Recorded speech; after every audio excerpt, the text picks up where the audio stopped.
literally been following you since I want to say like 2020. Like What? may I want to say like maybe the pandemic days or like That's 2021. so insane. Yeah, I just remember like I've been seeing you on my TikTok for years. And then I remember Aw. when you followed me back, I was like, no way. Like I was like having like a little fangirl moment. I was Oh freaking my out. God. That's so crazy. Okay, so yeah, you've seen the come up and the come down. Yeah. What do you mean come down? I don't I'm think there's just been any kidding. come down. Um, That's crazy. yeah. I've been such a fan for so long, and I'm so excited to be talking to you today. For those that are watching that may not know, let's do a little introduction for you. This is Mariah, also known as Sex Ed Files on Instagram, on TikTok. Could you introduce yourself a little bit and tell us a little bit about you and what you do? Yeah, I'd be happy to. My name is Mariah. Yes, that is correct. I'll give you my little bio, my professional bio. I am an award-winning sex educator, actually award-winning and published sex educator. That's a new thing for me.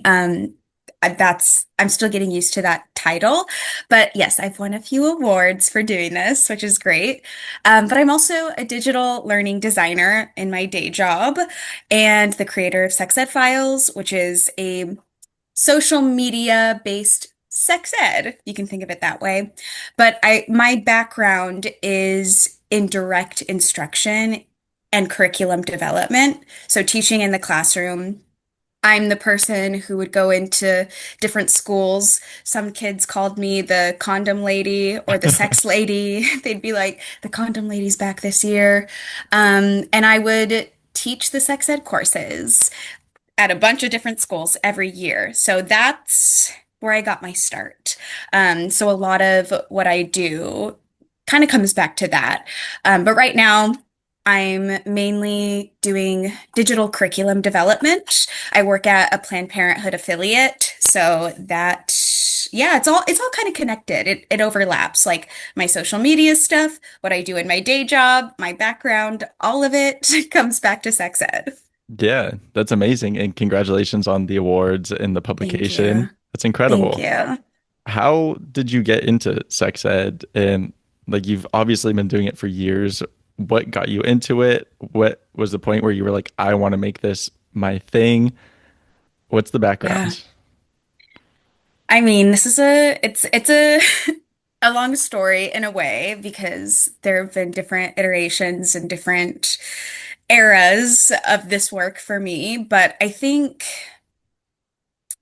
so let me back up. I didn't go to school for this. I never intended to become a sex educator. I wasn't like a young kid thinking, "Oh my gosh, I want to teach sex ed one day. I want to be a teacher."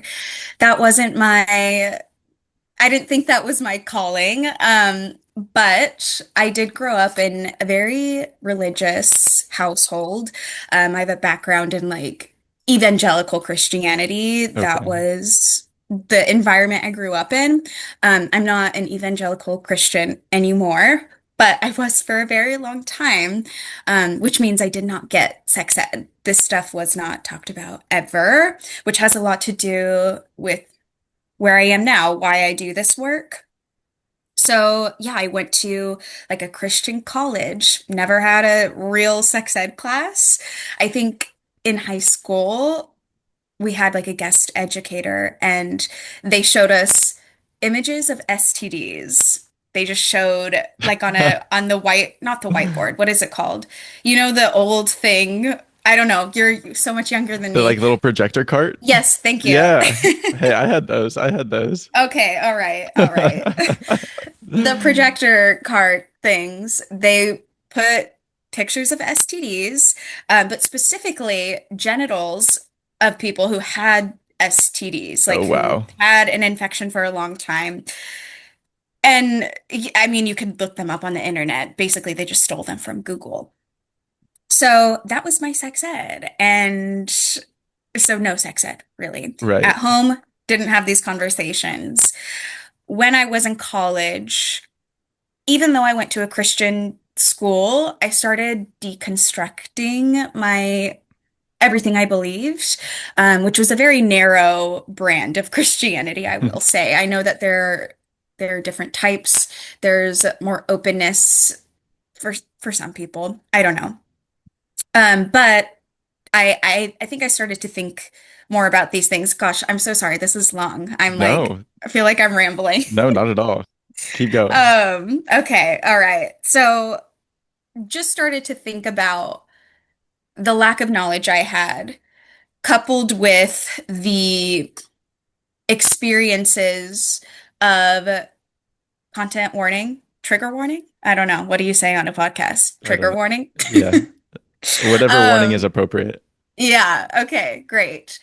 So, yeah, throughout, so we have a lot of competing things here. Purity culture, my Christian background, but also I experienced childhood sexual assault and then assault as an older person, so like a teenager.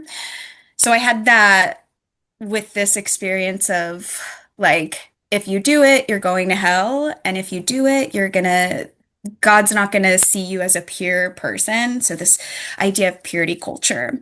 So by the time I'm in college, I'm really struggling with these two things. I'm really trying to navigate myself, relationships, all of it. And I think that started my sex ed journey in a way. So it started with me, I think, questioning things and trying to, I think, come to terms with this belief I had about myself that I was ruined or like worthless because these things happened.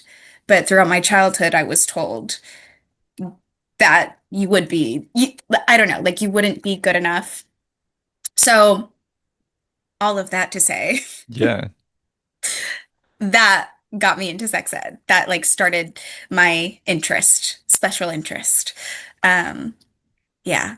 Sorry, that was kind of all over the place and No, I don't know, no, the don't you best way dare to say apologize for that. it. Don't you dare. That was, yeah, no, it makes a lot of especially like with the content that you do make is so empowering. Like not only is it educational, but it's so empowering at the same time. So like getting to learn a little bit more about your backstory, I think that's so cool to see the evolution from where you've been and how you grew up and the things that you've been through to now sharing what you know and what you've learned and then destigmatizing and empowering at the same time. And Mm, like sex education is such a stigmatized topic, it really and is. especially within like religious communities or private schooling, or there's so many different barriers to it. And we're seeing that like increasingly so, especially with conservative Hmm. administrations coming after things like gender rights and LGBTQIA plus, abortion rights. Yeah. What makes now such an important time for sex education to be accessible? And why is it so important for sex education to be accessible in general? Yeah. I mean, I always say that sex ed is life-saving because information and knowledge is power. Like that saying is, there's so much truth to that because when we have knowledge, when we have information, and when we can freely talk about topics that have so much to do with our lives and everything we do in our life, like our relationships, our physical development, our esteem, all of that. Like it's all connected. And when we have information, we are able to make better decisions or make more informed decisions, not necessarily better decisions, but just have a more holistic understanding of ourselves, really. So in that sense, I really do think sex ed can be life-saving. For me, example, like if I had known or if I had a sex educator come into the classroom and give like quality sex ed where we're talking about everything and we're talking about things in a very shame-free, objective way and Mhm. giving all the information, like that would have saved me so much stress, so much Yeah. shame, honestly, like even down to little things like vaginal discharge, just simply knowing that that's a normal thing and Yeah. that people might experience a lot of it. Like even that simple phrase can save someone a lot Hmm. of heartache and a lot of shame.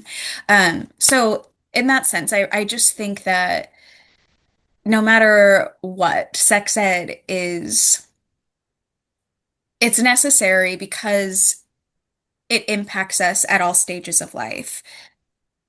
We never it's not like math where you can gain, well, I don't know. It may not be the best comparison, but like you can gain information and learn, and you can potentially stop and like, okay, I can use this now. Right. But with sex ed and with the topics in sex ed, you're constantly addressing those things in your life. Like they always come up, they're always relevant. Yeah, absolutely. And it's something that's always evolving too. I feel Yeah, like as you get older and like the more you learn and it's I don't know, it's so important not only for your own personal health, but then like as you mature and like sociably and finding partnerships and like right. I don't know if we talk about like finding fulfillment and you talk about like the hierarchy of needs and stuff is like Hmm. to reach a level of what is it like self-actualization. Like if you have such a big part of you that is not actualized, then like there's so much fulfillment that's being left on the table and so much of that Hmm. is due to shame or lack of education. Yeah, yeah, exactly. Yeah. And like you said, with everything happening right now, with it's like it's so hard to put into words, but it is especially important right now. And it's tricky because like if people care so much about abortion and have such a controversial view of abortion, it's like, wouldn't you want sex ed to prevent pregnancy or unplanned pregnancies? Right. Like sex ed can solve a lot of these things I guess people are worried about. Even so, like my personal opinion is I think abortion is fine. But for someone who doesn't, it's like, then why don't you also support comprehensive sex ed? Right. It's like this sex ed, quote unquote, is just fear mongering, like what you went through with like rolling out the little True. projector and showing you things that have been untreated for so long. Yeah. It's almost like the DARE program back in the day, where it was like if you smoke a single weed, you will get a hole in your face, and you're like, A wait, single what? weed. Yeah, That's like hilarious. that's like No, it's so basically true. how it was, and like how a lot of sex ed across the country is Yes. growing up in Southern California, I feel like it was a bit more open and progressive, but it still wasn't like there was so much that I had to learn on my own. Like Right. I remember being 16, 17 years old, like my first girlfriend, like first Yeah. time doing so many things. And I would just be like on Google, like reading Yeah. so many things. And I'd be like freaking out about like the smallest little thing. Yeah. And yeah, it was just like I remember when she first went on birth control, which is a topic that we can absolutely get Yeah. into. Um, and like I was researching all of the different birth controls Oh, and like the packet. So I remember she got an IUD. That's like what she uh-huh. ended up settling on. And they like give you the little packet of all the information and it's like Yes. folded into like it's It's folded so like thick. 20 times over. Yes, And it's this yes. packet and it's like size 8 font. And it's Uh-huh. like it unfolds into like this giant treasure map of the most insane So things you've ever does. read. And I'm like, wait, so this is in your body now? And I'm like reading it. And she's like, I don't think you have to read all that. And I'm like, well, I want to Oh understand. my And I was God. like, this is insane. But like, I remember it wasn't until, I mean, when I got to college, in community college, I took it might have just been a sex education class. I think that's Like a what it was human called. sexuality course or something? Exactly. Yeah. Yeah, yeah. I took a human sexuality course and I felt like I had already known quite a bit about it, but like Mm-hmm. to be in a classroom and be that open and the teacher she was so cool and just to like have an hour and a half multiple times a week where it was just like Yeah. the most informative and open and like people that grew up without getting any sex ed were like Yeah. asking the most basic questions and then we were getting really deep into stuff and that was one of my favorite classes in all of college like I I think about that class all the time. Yeah. It was so cool. But yeah, so much of the education is literally just like if you have sex, you're gonna die. If you have sex, you're gonna go to Yeah. hell. And it's like, whoa, what? You're like, wait a second. No, that's such a good point. Not all sex ed is created equal. I Hmm. think that is it's important to say that because anytime I'm talking about sex ed, I'm always talking about it with the assumption that it's the kind I'm teaching or Right. the lens that I have when talking about sex ed in a classroom. But that, that does have a lot to do with our location being in California, one of the few states that require medically accurate sex ed. It's only 5 states that Wow. require medically accurate sex ed. So yeah, most of the country, most people even if they have sex ed, it's not good. It's likely very shitty, very limited, and inconsistent. Yeah. Yeah. Absolutely. Yeah. I think I don't know. It's so strange because it's such like a natural function, like a natural human Yeah, function. life skills. Yeah. And it's like, yeah, literally, it's like might be like living, breathing, eating, and sex are like some of the most natural functions of the human body. Totally. And then we've like, I don't know, it's so like fucked up what they've done to it.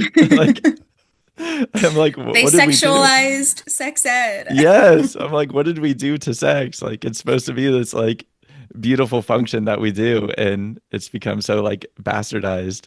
Yeah. Uh, um, one part of sex ed, okay, there's so many different directions that I want to Yeah. take this. I could talk about this for hours, but I also want to be mindful of your time. Okay, yeah. So let's talk about testing because testing is a big part of sexual health. Sexual health Yes. is general health. Testing has such a stigma against it. Um, why is testing so stigmatized? Like, how can we help combat that? How can people Hmm. get more access to available testing? And like, what are some other important components of sexual health that are often overlooked? Because I feel like it's always testing, abortions, and Hmm. that's it. And like, that's always the Yeah. association with sexual health. So true. So like, kind of Yeah. throwing a lot at you, but No, great questions. We'll start with STI testing. I think a lot of the stigmatization comes from the history of STIs and the way they were talked about. I mean, specifically HIV, AIDS, and homophobia. Like those things coupled together created a lot of stigma and a lot of unnecessary fear and a lot of misinformation too, by the way. Like a lot of people, even now, still Mhm. think you can get an STI, specifically HIV, from a public bathroom.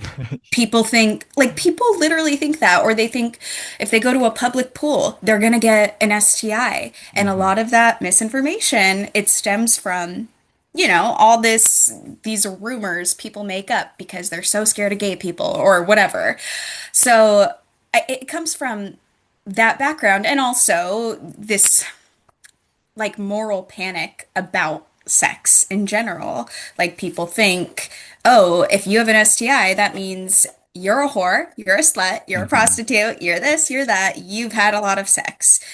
That's what people think the association is. When you can, I mean, the statistic is, according to the CDC, it's one in, what is it?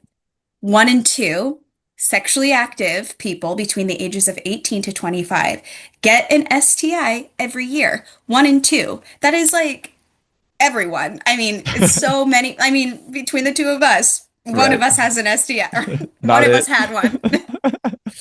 Oh no, I need to get tested. I'm just kidding. But yeah, it's so common or they're so common and there Hmm. are so many STIs. I think there are over gosh, 12. Hmm. Like we know the very popular ones, the viral ones. They all start Hmm. with the letter H, HPV, herpes, HIV, and hepatitis B. And then you have the other popular ones, chlamydia, gonorrhea, syphilis, pubic lice, those sort of things. Very common, but the stigma is so prevalent. People feel embarrassed to go get Hmm. tested. They not only feel embarrassed to go get tested, but they also feel like I couldn't get an STI. Like I've only had one partner Right. or that wouldn't happen to me. So there's that. And then I really do think, and this is why sex ed is so important, the misinformation piece is so huge because people are misinformed on how STIs are transmitted, how Hmm. many people get them, and how to protect yourself. So yeah, I think there's a lot that's in our culture that's sex negative that bleeds into these decisions people might make or not make that can impact their sexual health. Yeah. But getting tested, I mean, these things, talking about STIs or getting tested, they really aren't difficult. I mean, I don't think they're difficult, obviously, Mm-mm. but they shouldn't be. Like, you should be comfortable talking to partners about STIs. You should feel comfortable because you care about your sexual health Yeah. and your partners. Like that should be, I think, a part of consent. Like, Hmm.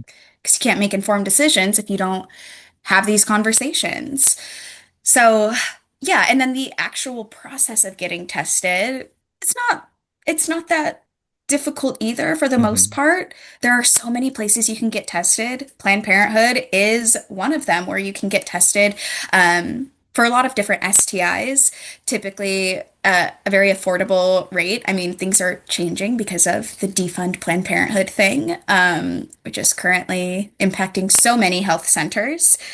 But I think people can also go to their own doctor if they have one. There are also other like community health places that Hmm. focus on STIs. So, yeah, I think we just need to be having more. I mean, I don't remember what the question was. I'm just kind of talking about the subject in general. Yeah. But yeah, I don't know. Did that answer it? Sort of. Yeah, definitely. I don't even remember what the question was I either, know. There's so much there, so much good stuff yeah, they're um, that you like, said. yeah, like Or with testing, like you said, there's clinics, there's all these different places that are, yeah. and a really great place I think is campuses, like college Oh, campuses, yes. universities. Yes. I remember when I was in university, like part of tuition is like a health insurance through the school. Oh, wow. And Love that. I don't know if that's just because like, so I went to I went to UC Santa Barbara, Hmm. and like part of UC, they have a UC, it's called like UC SHIP or something like that. And it's like student Hmm. health insurance plan or something like that. And Wow. with health insurance, that's a whole other conversation for Yeah. another time. But that was like part of tuition, and you can like opt in or opt out of it. But if you have it, you can get testing, you can see doctors, you can see physicians, you can see like all of these people that are on campus in the medical center. So like Wow. I was getting tested all of the time. I was like, like pretty much every I was just like You're going in like for, for fun. I was like going in, yeah, basically for fun. Like I would go in and they'd be Oh, like, "Oh, like when was the last time you had unprotected sex?" And I was like, "Oh, like I didn't. Like I was wearing a condom." And they're like, "Do you have any symptoms?" And I'm like, you're like, "Nope." why are you here?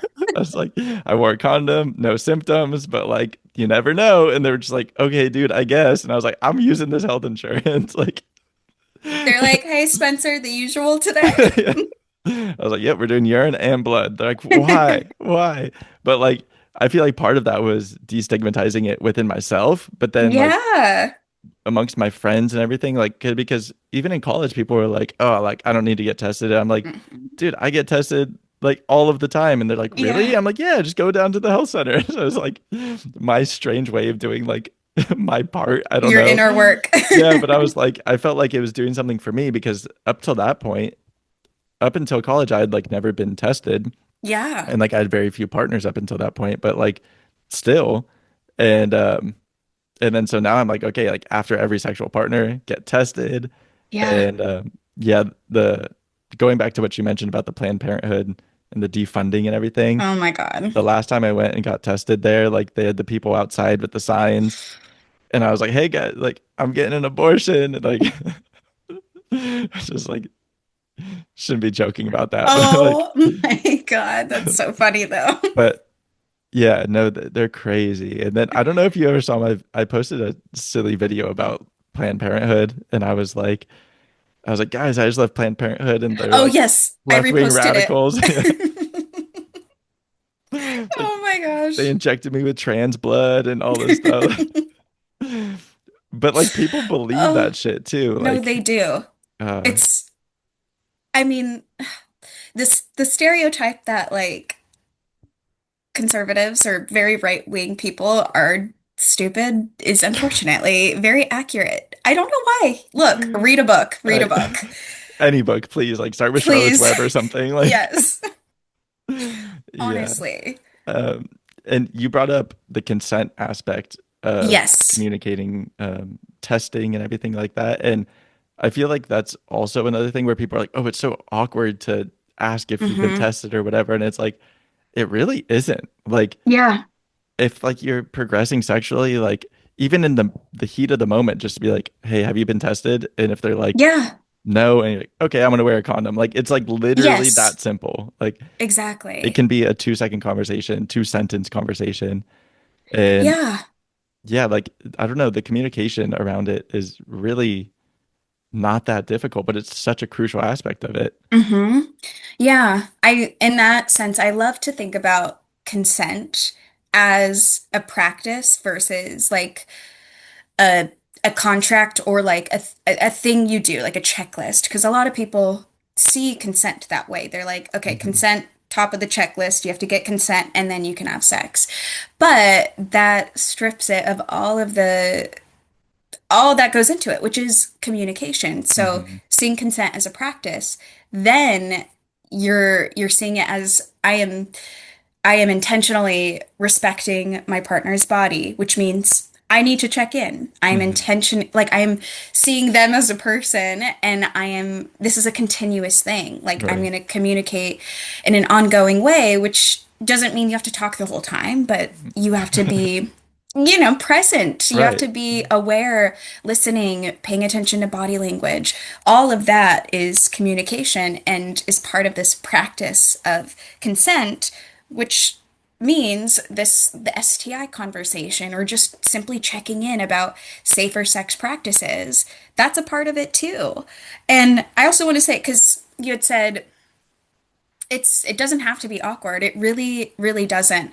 But also, I think it's okay if it is. Like, sometimes it is. It's Hmm. awkward. Sometimes it can be uncomfortable, or you might feel uncomfortable, or maybe you and this person don't know each other very well. Like, Hmm. that's also it. I think we also need to be comfortable with things being awkward during sex because, I mean, sex is weird sometimes. Like, it's Yeah. just a weird thing. You're vulnerable, you're nude, you're like, there's a lot happening. Hmm. So, discomfort might be part of it. And maybe accepting that will also make it easier to have these conversations. Yeah. And also seeing consent as like, okay, I am practicing respecting my body, your body. So, okay, I want to take care of myself. I want to take care of you. Like, I think it's all, yeah. Yeah, absolutely. And like when it comes to like that conversation, if it is awkward, like depending to the degree, maybe that's indicative Hmm. of maybe you shouldn't progress. Like Right. if you're like, Yes. oh, have you been Yes. tested? And they say no, and you're like, okay, well, I'm gonna wear a condom, and then they're like, I don't like condoms, and you're like, okay, well, I'm gonna Yeah. wear one. And if it like becomes like this fight, it's like, Yep. okay, maybe we shouldn't be engaging at this point. Exactly. And Exactly. one thing that I really appreciate about you and your content is how you talk about consent and how it's this ever going thing and how consent can be removed at any point Hmm. and how it's not like you said like a contract. It's like, okay, let's have sex, and then like they have consent for the entire time. It's an ongoing thing that can, Hmm. like you said, you have to be constantly checking in. And I'm trying to find like a good analogy because that's how my brain works, but like it's that has to be like the through line of the entire Hmm. process is consent. And Yeah. I I think mean, we change our minds all the time, no yeah. matter what we're doing. Like every day we're practicing consent with ourselves or if we're in relationship with another person in any capacity. Hmm. Like for whatever reason, we change our minds because we're in pain, we're uncomfortable, or we just feel Hmm. like it. Like it's all valid. Sure, I think in a sexual situation, I think it's fine to also say, and this is part of like, I think talking about consent too is, yeah, that might suck. Like it might be frustrating. Like Yeah. if someone says, actually, I'm changing my mind. I don't really want to do this anymore. Like that might be frustrating for the person, the other partner. Hmm. Sure. I think that's fine to acknowledge or, say, but like there also needs to be that respect at the foundation and you'll eventually get over it because Yeah. like you respect that person. So yeah, I think we practice consent in so many capacities every day. Yeah. Absolutely.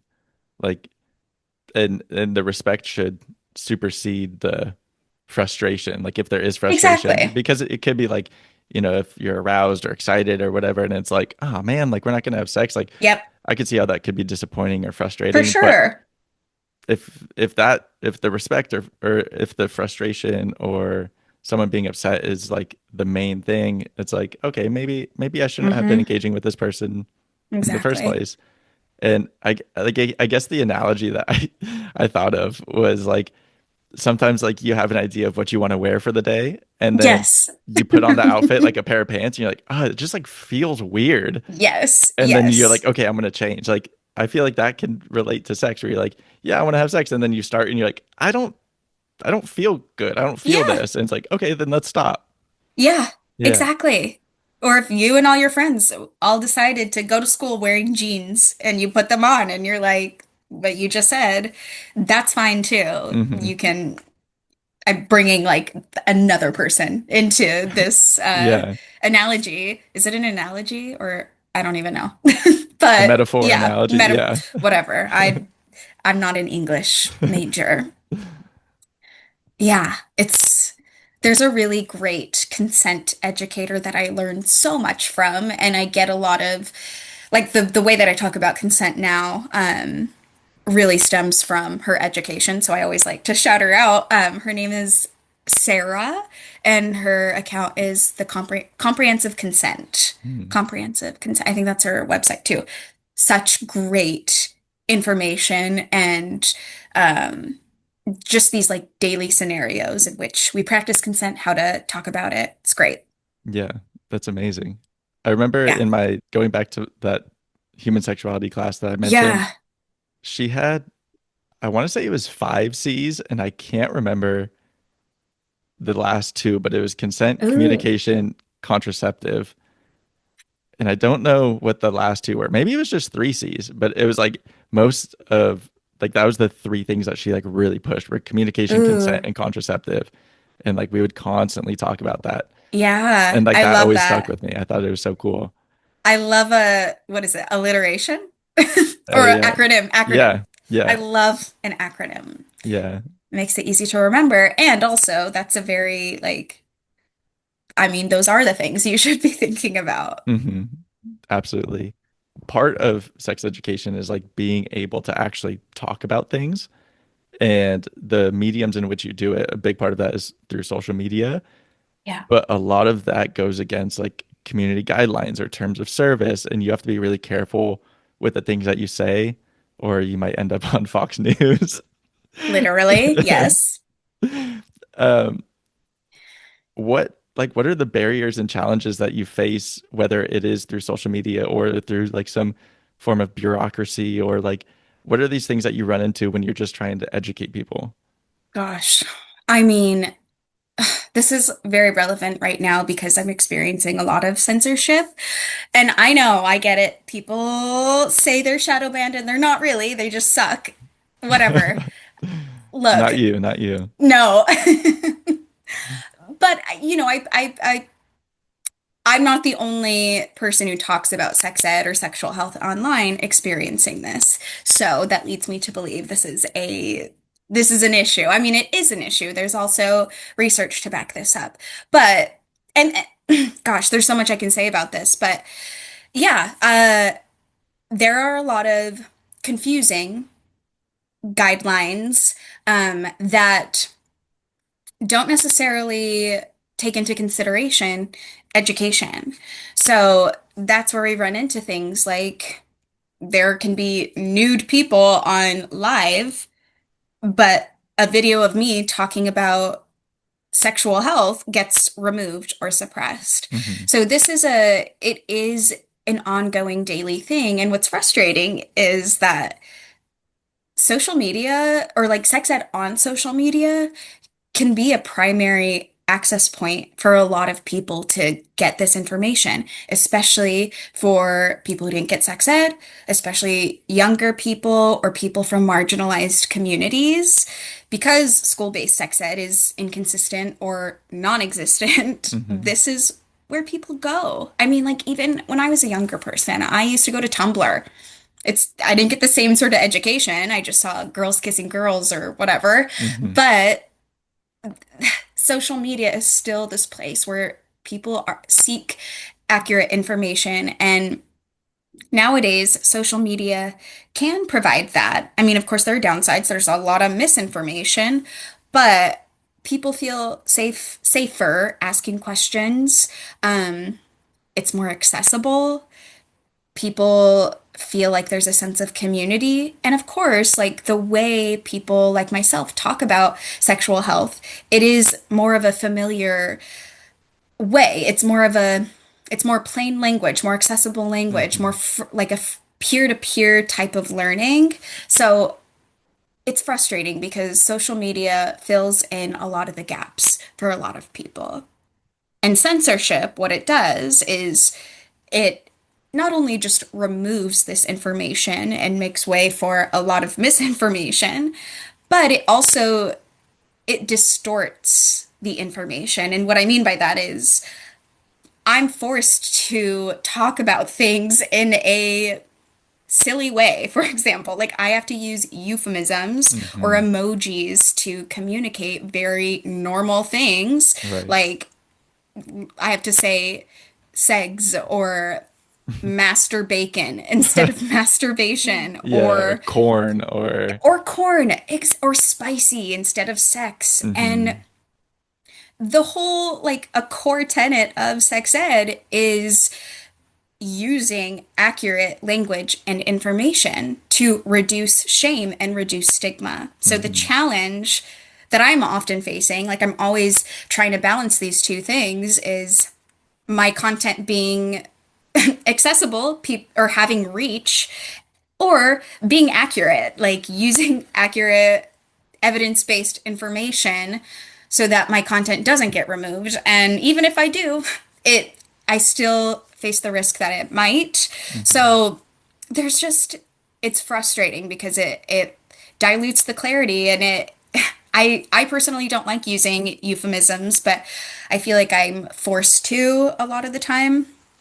Plus, censorship is not fair in who gets seen and who doesn't. hmm Um, and that's a whole conversation too. I mean, even though I know like on TikTok, for example, they use like AI generated, I don't even know what they're called, but that's what flags the content. hmm I still feel like it's very purposeful. Like it's none of what gets removed or suppressed. It's not an accidental thing. hmm I don't know how it works on the back end, but it when it comes to sex, a lot of the censorship is, I think because of the cultural stigma around sex and biases around race, gender, sexuality, pleasure. Oh my gosh, hmm so many things. So, I mean, yeah, I think that's just giving a an overview, like what the landscape is for sex educators Yeah. and not just sex educators online. Like so many people who talk about political content, even your content. Like I feel Hmm. like these are the things that the powers that be don't want others accessing.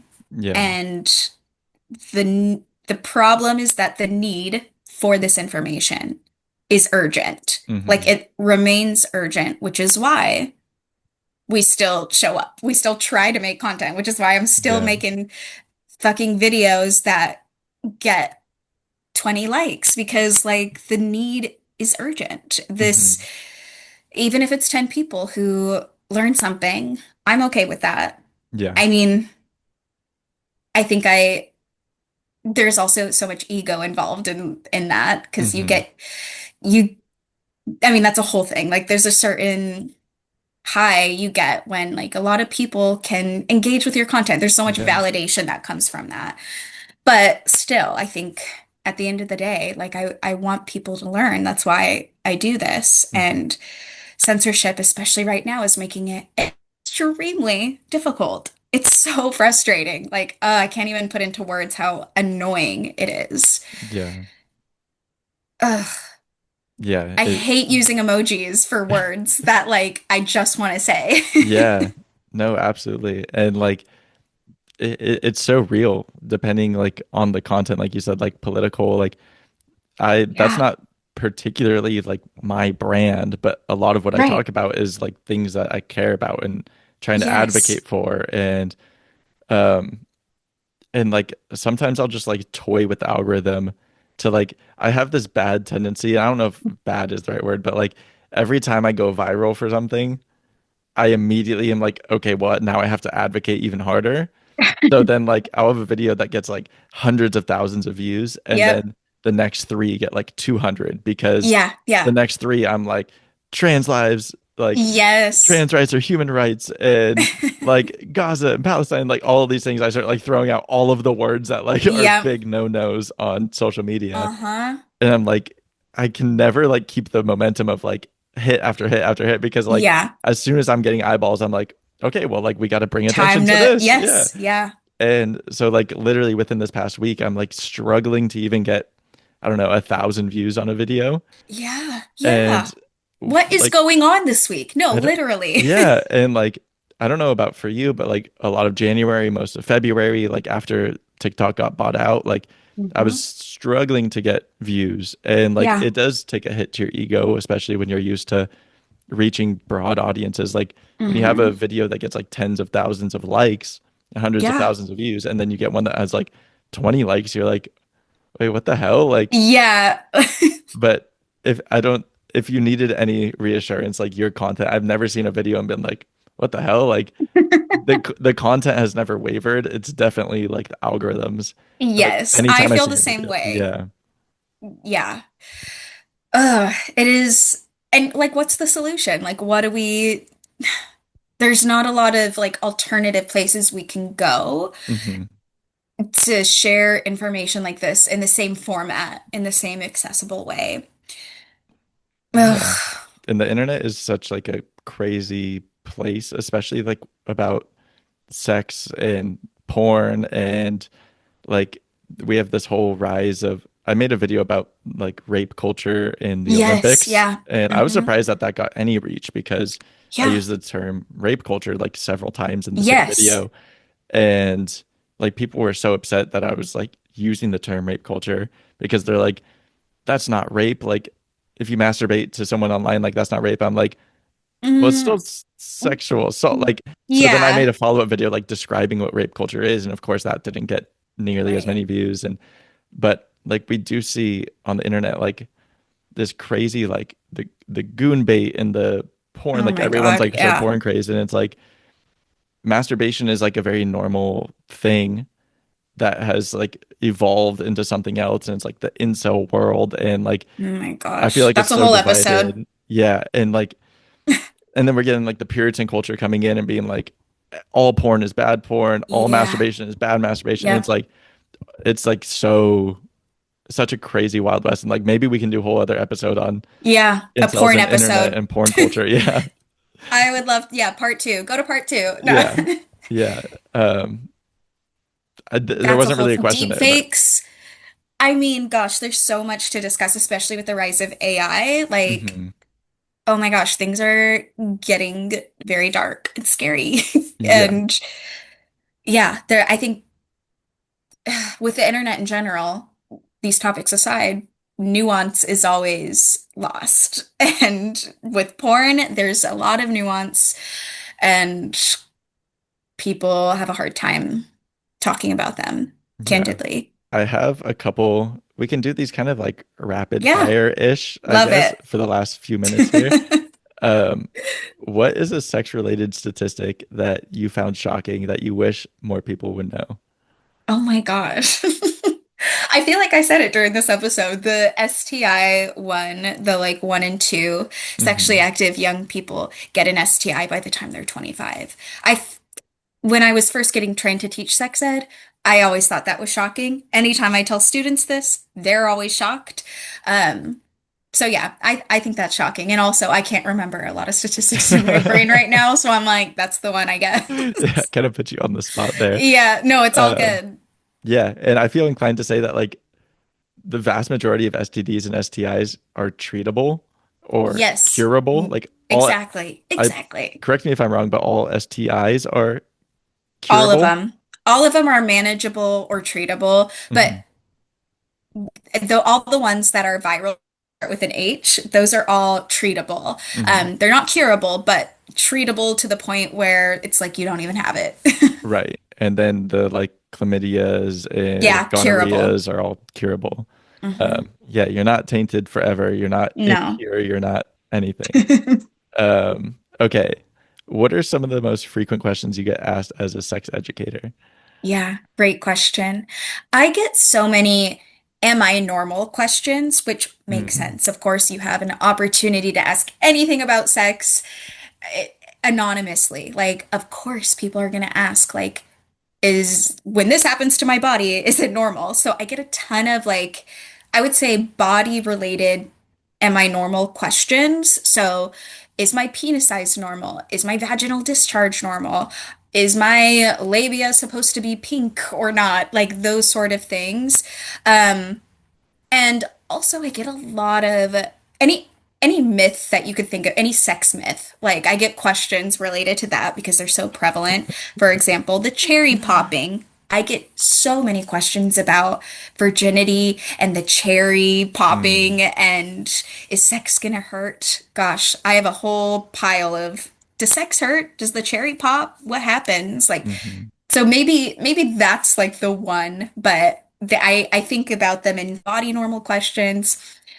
What's the average penis size questions? That's a whole theme too. The amount of what's the average penis size? It's 5.1 to 5.5 inches, everybody.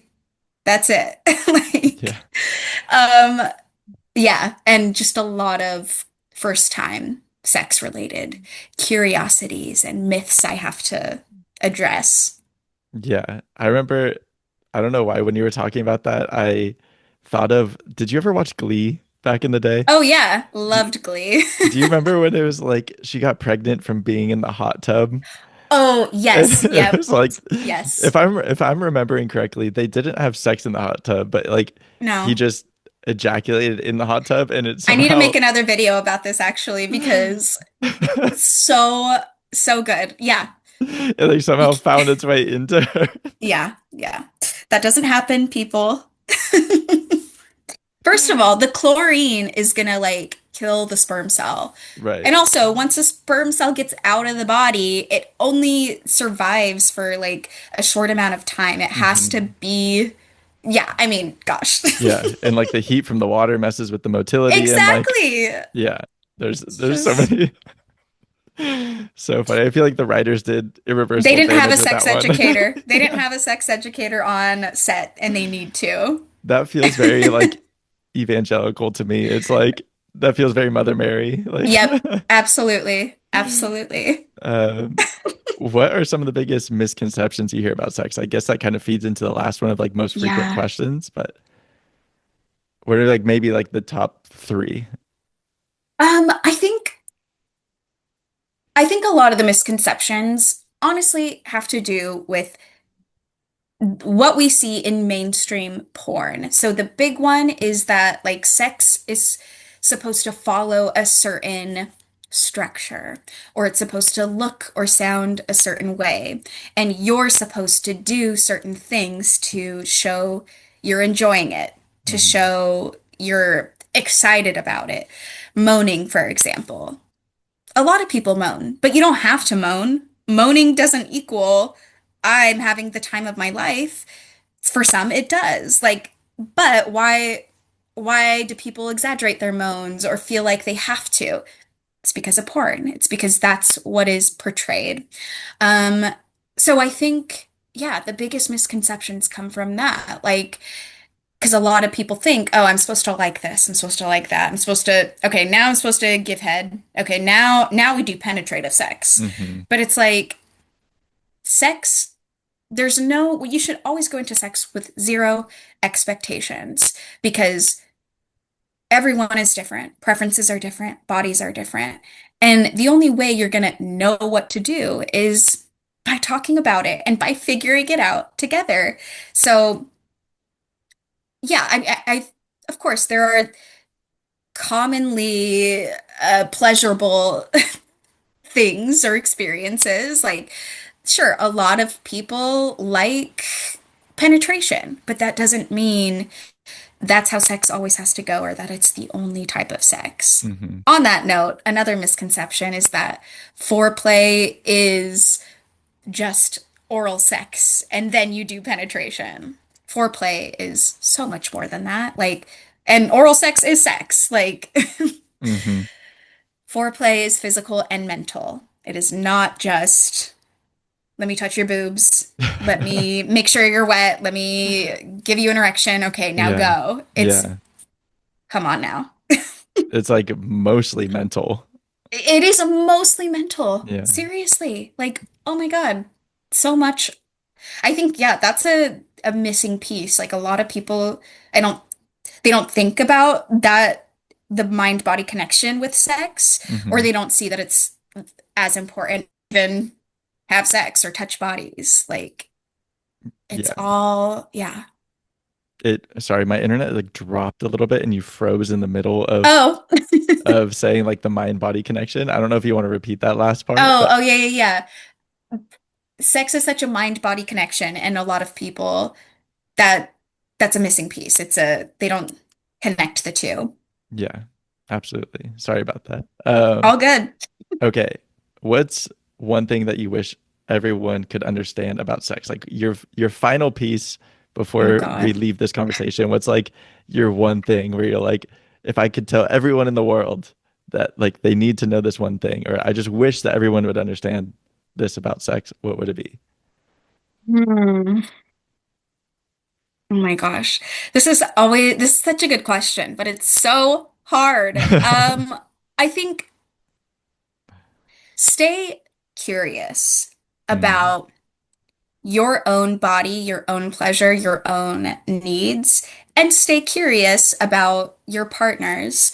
Like going into sex with curiosity across the board opens up a world of possibilities and also I think makes you more receptive to changes in your own, like if you change your mind about things, like you're just more receptive because you have an open mind. Um yeah, curiosity. I love Let's that. stay curious. Stay So curious. cliche, cute, I don't No, I love it. It sets you up for a cliche, but like I love a cliche. know. Yeah, you know what? Me too. The cliche for a reason. I Exactly. love it. Stay curious. That's beautiful.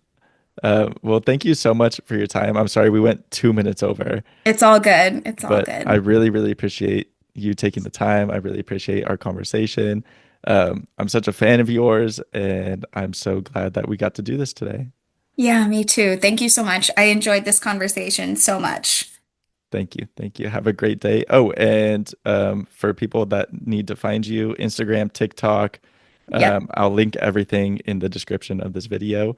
But yeah, thanks so much, Mariah. Have a great day. Perfect. Thank you. All Have a right. good day. Thank you.